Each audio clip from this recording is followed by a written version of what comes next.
എല്ലാ വർഷവും ഇതേ വേദിയിൽ ഓണാഘോഷത്തിൻ്റെ ചടങ്ങിലൊക്കെ പങ്കെടുക്കാറുണ്ട്. ഇത്തവണ കുറേ കൂടെ വിപുലീകരിച്ചുകൊണ്ട് ഓണക്കിറ്റ് മാത്രമല്ല, ക്യാൻസർ രോഗികളെ സഹായിക്കുന്ന ഒരു ചടങ്ങ് കൂടെ ഇന്ന് സംഘാടകർ സംഘടിപ്പിച്ചിരിക്കുകയാണ്. സംസ്ഥാനത്തെ ആരോഗ്യമന്ത്രി എന്നുള്ള നിലയിൽ ഒരു കാര്യം പറയാൻ ഞാൻ ആഗ്രഹിക്കുന്നത്, നമ്മുടെ സംസ്ഥാനത്ത് ഇന്ന് ഇന്ത്യയിൽ ക്യാൻസർ രോഗികൾ കൂടുതലുള്ളൊരു സംസ്ഥാനമായി കേരളം മാറിയിട്ടുണ്ട്. അതോടൊപ്പം തന്നെ കിഡ്നി തകരാറും നമ്മുടെ സമൂഹത്തിനെ ബാധിക്കുന്നുണ്ട്.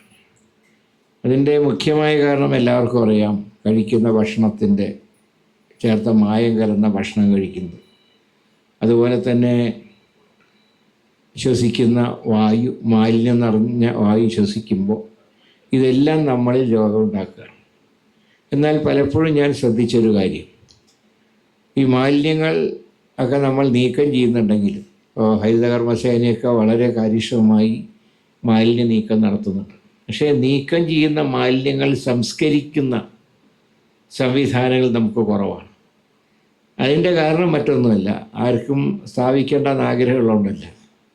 ഒരു മാലിന്യ സംസ്കരണ യൂണിറ്റ് സ്ഥാപിക്കാൻ ചെല്ലുമ്പോൾ ആ പ്രദേശത്തുണ്ടാവുന്ന എതിർപ്പ് പലപ്പോഴും അതുപോലത്തെ ഉദ്യമങ്ങളിൽ നിന്നും, പ്രത്യേകിച്ച് തദ്ദേശ സ്വയംഭരണ സ്ഥാപനങ്ങളെ പുറകോട്ടടിക്കുകയാണ്. അങ്ങനെ നമ്മളൊരു സംസ്കരണ യൂണിറ്റിനെതിരായി നമ്മൾ നിലകൊള്ളുമ്പോൾ ഒരു കാര്യം മനസ്സിലാക്കേണ്ടത്, ആ ഭാഗത്തുള്ള മാലിന്യങ്ങൾ സംസ്കരിക്കപ്പെടാതെ മഴയൊക്കെ ഏറ്റ് ചീഞ്ഞൊളിഞ്ഞ് അതിൽ നിന്ന് വരുന്ന ദുർഗന്ധം ശ്വസിച്ച് മനുഷ്യൻ ആരോഗ്യമില്ലാത്തവരായി മാറുക. ഇപ്പം കഴിഞ്ഞ കുറച്ച് ദിവസങ്ങളിലായി തിരുവനന്തപുരം, കഴിഞ്ഞ ദിവസമാണ് തിരുവനന്തപുരം RCCയിലെ ഒരു ഡോക്ടറുടെ ഭാര്യ, എൻ്റെ നിയോജകത്തിലാണ്, ക്യാൻസർ വന്ന് മരണപ്പെട്ടത്. മറ്റൊരു ഡോക്ടറുടെ മകൾക്ക് ഈ അടുത്ത് ക്യാൻസർ സ്ഥിരീകരിച്ചു. അതിൻ്റെ അർത്ഥം ക്യാൻസറിനെതിരെ പോരാടുന്ന ഡോക്ടർമാരുടെ വീടുകളിലേക്ക് പോലും ക്യാൻസർ കയറി ആക്രമിച്ചിരിക്കുന്നു എന്നാണ് അതിൻ്റെ അർത്ഥം. അതുകൊണ്ട് നമ്മൾ ചെയ്യേണ്ട ഒരു പ്രധാന കാര്യം, ഈ സംസ്കരണ യൂണിറ്റുകൾ കുറേ കൂടെ വ്യാപിക്കേണ്ടതുണ്ട്. ഒരു തെറ്റിദ്ധാരണയുള്ളത്, ഒരു യൂണിറ്റ്, മാലിന്യ സംസ്കരണ യൂണിറ്റ് വെച്ചാൽ അവിടെ മുഴുവൻ മാലിന്യങ്ങൾ കൊണ്ട് നിറയും എന്നൊരു തെറ്റിദ്ധാരണയുണ്ട്. ഇന്നത്തെ ആധുനിക കാലഘട്ടത്തിൽ നന്നായി മാലിന്യങ്ങൾ സംസ്കരിക്കുകയും അതോടൊപ്പം തന്നെ സംസ്കരിച്ച മാലിന്യങ്ങൾ വളമാക്കി അത് വിൽപ്പന ചെയ്യുകയും ചെയ്യുന്ന എത്രയോ കേന്ദ്രങ്ങൾ നമ്മുടെ സംസ്ഥാനത്തുണ്ട്. പക്ഷേ പലപ്പോഴും അതൊന്ന് ഉൾക്കൊള്ളാൻ നമ്മൾ തയ്യാറാകുന്നില്ല എന്നുള്ളതാണ് എൻ്റെ യാഥാർത്ഥ്യം. അതിൻ്റെ ഫലമായിട്ട് ക്യാൻസർ മാത്രമല്ല, ഞാൻ പറഞ്ഞ കിഡ്നി തകരാറും ഇന്ന് ബാധിച്ചിരിക്കുകയാണ്. അപ്പം ഞാനിവിടെ മന്ത്രിയായി വന്നതിന് ശേഷം വരുമ്പോൾ MP ആയിരുന്നപ്പോഴൊക്കെ ഏറ്റവും അധികം ഉദ്ഘാടനം ചെയ്തിട്ടുള്ളത് ഈ ഡയാലിസിസ് യൂണിറ്റുകളാണ്. ഇന്നലെ ഞാൻ തൊടുപുഴയിലും ചെന്നത് ഡയാലിസിസ് യൂണിറ്റ് ഉദ്ഘാടനം ചെയ്യാനാണ്. എത്രയോ ഡയാലിസിസ് യൂണിറ്റുകൾ കേരളത്തിൽ പ്രവർത്തിക്കുന്നുണ്ട്. ഗവൺമെൻറ് ആശുപത്രിയിലുണ്ട്, സ്വകാര്യ സ്ഥാപനങ്ങൾ നടത്തുന്നുണ്ട്. ഇങ്ങനെ എന്തുകൊണ്ട് ഇത്രയും രോഗികൾ വരുന്നു? അപ്പോൾ അതിൻ്റെ അർത്ഥം ഇതും വ്യാപകമാവുകയാണ്. ഞാനൊക്കെ മുമ്പ് തിരുവനന്തപുരത്ത് വരുമ്പോൾ, ഒരു വിദ്യാർത്ഥിയായി തിരുവനന്തപുരത്ത് 71 വരുമ്പോൾ, അന്ന് മെഡിക്കൽ കോളേജിൽ 50 കിടക്കകളിലൊരു ക്യാൻസർ വാർഡ് മാത്രമേ ഉണ്ടായിരുന്നുള്ളൂ. ഇന്ന് RCC, Malabar cancer institute, Shri CP ജോണിൻ്റെ സുഹൃത്തായ ശ്രീ വിജയകൃഷ്ണൻ്റെ നേതൃത്വത്തിൽ നടത്തുന്ന MVR ക്യാൻസർ സെൻറ്റർ, എത്ര സെൻറ്ററുകളാണ്. അപ്പോൾ ഇതിൻ്റെ അർത്ഥം ഈ 2 രോഗങ്ങളും ഇതിനെ പ്രതിരോധിക്കുക എന്നുള്ളതാണ് നമ്മുടെ ചുമതല എന്ന് പറയുന്നത്. പലപ്പോഴും നമ്മൾ പകർച്ചവ്യാധികൾക്ക് കൊടുക്കുന്ന പ്രാധാന്യം ഈ 2 രോഗങ്ങൾക്കും സാധാരണ നൽകാറില്ല. അതുകൊണ്ടാണ് ഞാൻ പറയുന്നത്, ഇതിനെ ഒരു ചലഞ്ചായി നമ്മൾ എടുക്കണം. അതിൽ ആരോഗ്യവകുപ്പ് പൂർണ്ണമായും കേരളത്തിലെ തദ്ദേശ സ്വയംഭരണ സ്ഥാപനങ്ങളോടൊപ്പം ഞങ്ങളുമുണ്ട്. ഞങ്ങൾ എപ്പോഴും പറയാറുണ്ട്, നിങ്ങൾ ഏതൊരു പ്ലാന്റ് കൊണ്ടുവന്നാലും അതിന് സംസ്ഥാന സർക്കാരിൻ്റെ പിന്തുണയുണ്ട് എന്ന് സൂചിപ്പിക്കാറുണ്ട്. പക്ഷേ പലപ്പോഴും ഒരു യൂണിറ്റിനെതിരായിട്ടുള്ള സമരങ്ങൾക്ക് കൊടുക്കുന്ന പ്രാധാന്യം യൂണിറ്റ് വയ്ക്കുന്ന കാര്യത്തിൽ ആരും താല്പര്യപ്പെടാറില്ല. അതുകൊണ്ട് നമുക്ക് ഇനിയിപ്പോൾ ഒരുപാട് രോഗികൾ ഇങ്ങനെ നമ്മുടെ സമൂഹത്തിൽ പെറ്റുവരുമ്പോൾ അതിനെ പ്രതിരോധിക്കുക എന്നുള്ളതാണ് നമ്മുടെ ചുമതല. മറ്റെല്ലാ കാര്യങ്ങളിലും ആരോഗ്യവകുപ്പ് ഒരുപാട് മുന്നേറിയിട്ടുണ്ട്. പക്ഷേ ഈ 2 രോഗങ്ങളെയും പ്രതിരോധിക്കുന്ന കാര്യത്തിൽ എല്ലാവരും സഹകരിച്ചാൽ മാത്രമേ ആരോഗ്യവകുപ്പിന് ആ രീതിയിൽ പ്രവർത്തിക്കാൻ കഴിയൂ. ഇപ്പോൾ തന്നെ ക്യാൻസറിൻ്റെ ചെലവ് നിങ്ങൾക്കറിയാം, ഭീമമായിട്ടുള്ള സംഖ്യയാണ്. ഇപ്പോൾ മുഖ്യമന്ത്രിയുടെ ഫണ്ടിൽ നിന്ന് നൽകുന്നുണ്ട്, പ്രധാനമന്ത്രിയുടെ ഫണ്ടുണ്ട്, അതുപോലെ മറ്റ് അനേകം ഫണ്ടുകളുണ്ട്. പക്ഷേ ഇതിൻ്റെയൊക്കെ തുക എന്ന് പറയുന്നത് 1 ലക്ഷം 2 ലക്ഷമാണ്. അതാണ് ക്യാൻസറിൻ്റെ ചിലവ് വരുന്നത്.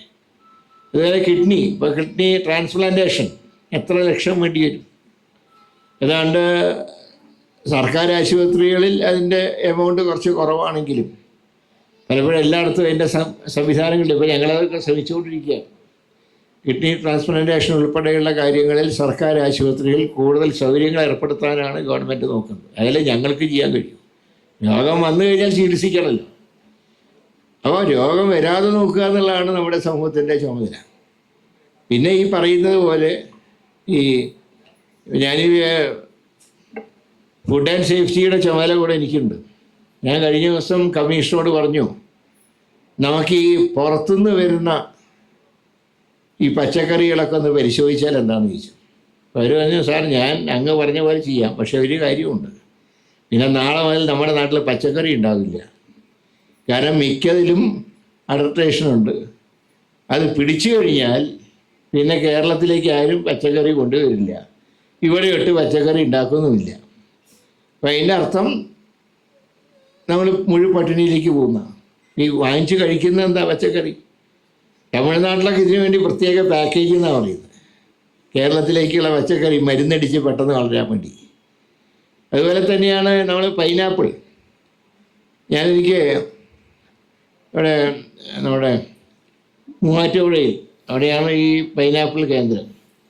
അപ്പം ഞാനവിടെ ചെന്നപ്പോൾ പറഞ്ഞു, നല്ല കുറച്ച് പൈനാപ്പിൾ വേണം എന്ന് പറഞ്ഞു. അപ്പോൾ അവർ ചോദിച്ചു, ഇത് സാറിന് വേണ്ടിയിട്ടാണോ അത് ആർക്കെങ്കിലും കൊടുക്കാനാണോ? ഞാൻ പറഞ്ഞു, പൈനാപ്പിളും മാമ്പഴമൊക്കെ ഞാൻ വാങ്ങിക്കുന്നത് എനിക്ക് കഴിക്കാൻ വേണ്ടിയിട്ടാണ്, അത് ആർക്കും കൊടുക്കാൻ വേണ്ടിയിട്ടല്ല. എന്നാൽ ഇത് മാർക്കറ്റിലുള്ള അങ്ങ് വാങ്ങണ്ട, വീട്ടിൽ കൃഷി ചെയ്യുന്ന സാറിന് എത്തിച്ചു തരാം. ഞാൻ ഇവിടത്തേന് എന്താ കുഴപ്പം? അല്ല, ഇതിലൊക്കെ മരുന്നടിക്കുന്നു. ചോദിച്ചപ്പോൾ പറയുകയാണ്, അതിലടിക്കുന്ന മരുന്ന് പുല്ലിലടിച്ചാൽ പുല്ല് കരിഞ്ഞു പോകുന്നതാണ് പറയും.